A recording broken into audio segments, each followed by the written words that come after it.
পাখি আয় দুজনে নাচি।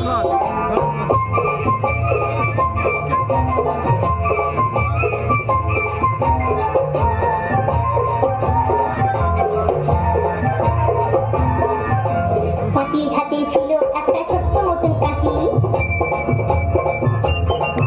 ওরে পাখির হাতে ছিল একটা ছোট্ট মতন কাঁচি। সে বললে তার চেয়ে বড়, সে বললে তার চেয়ে বড় গোপ তোর তোর চাচি, আয় গোপ তোর তোর চাচি, আয় গোপ তোর তোর চাচি। যেই না গেল গোপ চাচতে সেই বড় মৌমাছি, যেই না গেল গোপ চাচতে সেই বড় মৌমাছি। দিল একটা হাঁচি, উঠে উঠে উঠে উঠে উঠে উঠে তখন পাখি গিয়ে বলল রাঁচি। রাঁচিতে গিয়ে বলল পাখি মরণ হলে বাঁচি। ধন্যবাদ।